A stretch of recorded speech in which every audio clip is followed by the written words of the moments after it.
बिस्मिल्लाहिर्रहमानिर्रहीम। आज हम Oxford think new syllabus mathematics 8 edition उसकी बुक 2 जिसको D2 भी कहते हैं स्टार्ट करने जा रहे हैं। आज का लेक्चर शुरू करने से पहले आपसे गुजारिश है कि इस वीडियो को लाइक करें और मेरे चैनल को सब्सक्राइब करें ताकि हर आने वाला लेक्चर आप तक पहुंच सके। आज का lecture chapter number 7 direct and inverse proportion से है। एक्सरसाइज 7C का question number 7।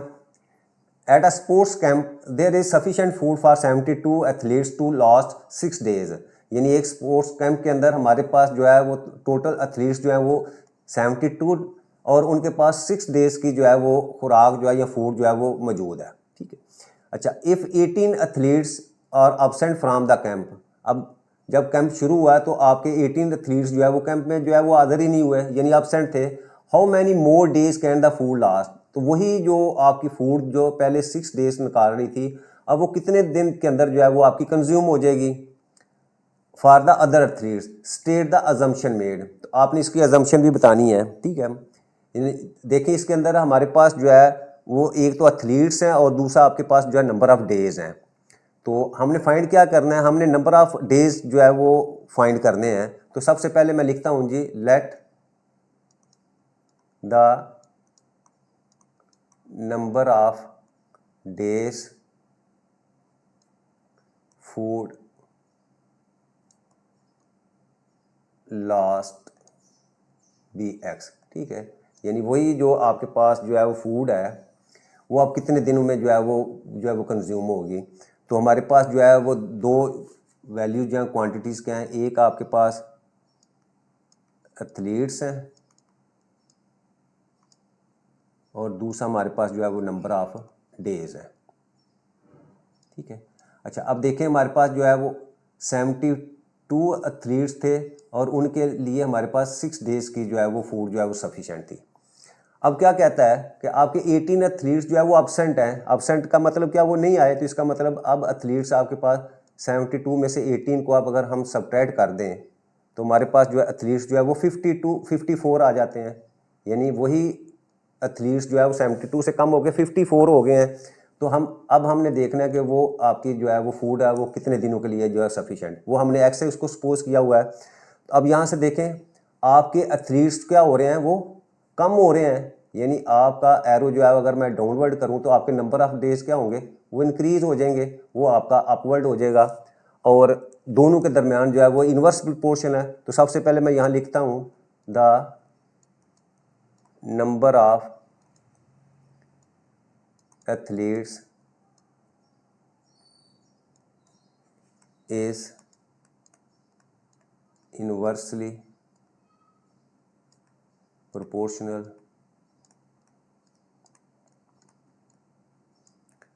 to the number of days। ठीक है, the food can last।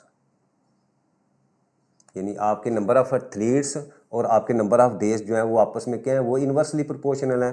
जब वो इन्वर्सली प्रोपोर्शनल है तो according the rule of inversely proportion उसमें क्या होगा, x2 y2 that will be equal to x1 y1।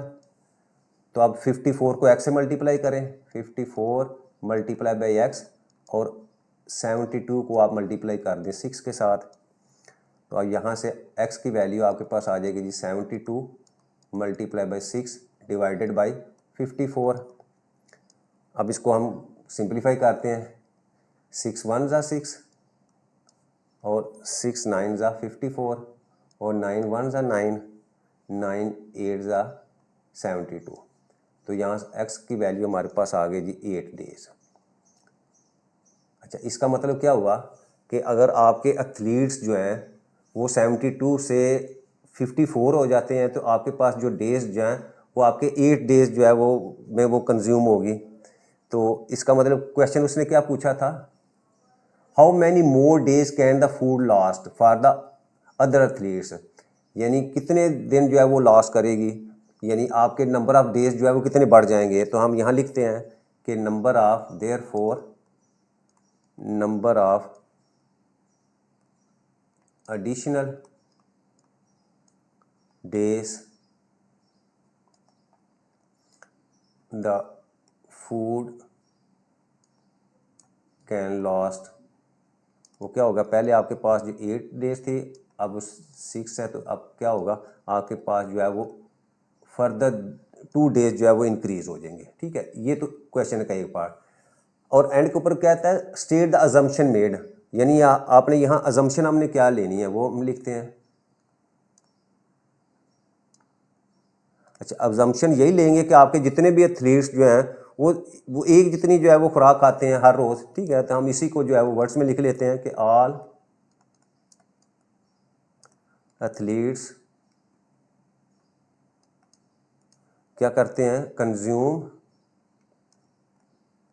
The same amount of food every day, यानी हर एथलीट जो है वो हर रोज़ एक जितनी खुराक खा रहा है, ये कम ज़्यादा नहीं खा रहे। ठीक है, तो ये क्वेश्चन हमारा जो है वो 7 कंप्लीट हो जाता है।